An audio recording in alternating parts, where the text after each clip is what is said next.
Here is George and the firefighters. This is George. He was a good little monkey and always very curious. Today, George and his friend, the man with the yellow hat, joined Mrs. Gray and her class on their field trip to the fire station. The fire chief was waiting for them next to a big fire engine. "Welcome," he said, and he led everyone upstairs to begin their tour. There was a kitchen with a big table, and there was snacks for everyone. The fire chief told them all about being a firefighter. George tried hard to pay attention, but there were so many things for a little monkey to explore, like that shining brace hole in the corner. Where did that pole go?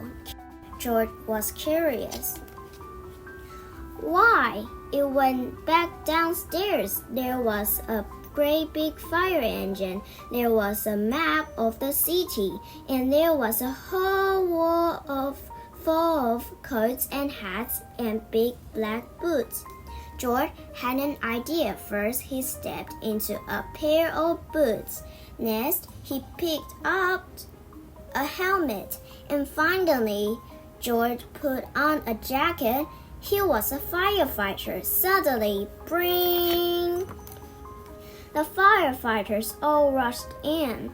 "This is not my helmet," said one. "My boots are too big," said another. "Hurry, hurry," called the fire chief. A bright red light on the map of the city told him just where the fire was. There was no time to waste. One by one, the firefighters jumped into the fire engine, and so did George. The fire engine with all the firefighters sped out of the fire station, and so did George. The siren screamed and the lights flashed. The engine turned right, then it turned left. "Woo, woo, woo," went the horn, and George held on tight. And just like that, the fire engine and all the firefighters pulled up to a pizza parlor on Main Street. Smoke was coming out of the window in the back, and crowd was gathering in the street. "Thank goodness you're here," cried the cook.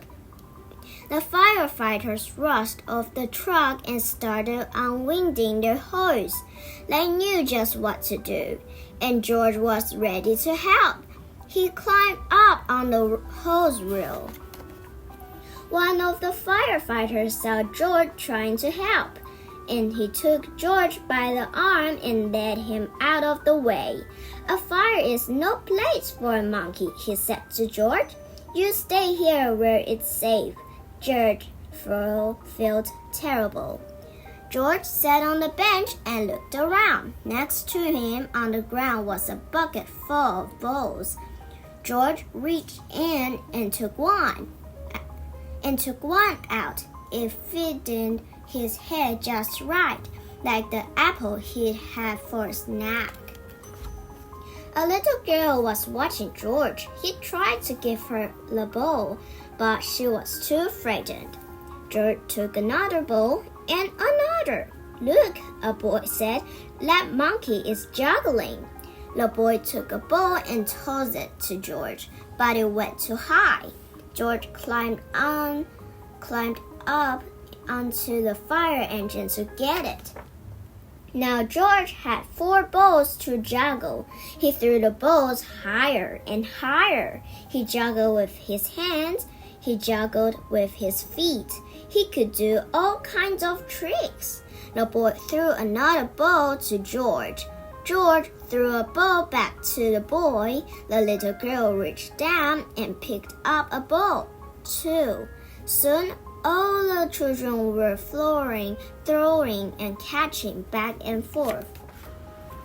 The fire chief came to tell everyone that the fire was out. Just then, the little girl laughed and said, "Look, Mommy, a fire monkey." "Hey," said the fire chief, "what are you doing up there?" "What a wonderful idea," the little girl's mother said to the fire chief.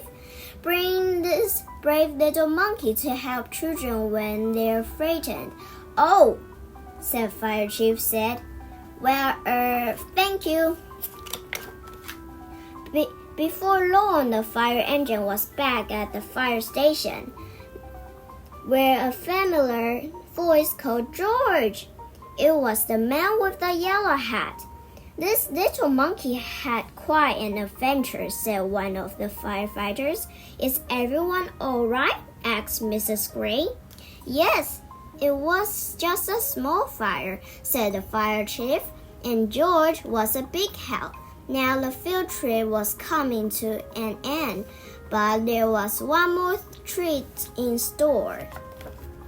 All the children got to take a ride around the neighborhood on the shining red fire engine, and they each got their very own fire helmet, even George, and it was just the right size for a brave little monkey. The end.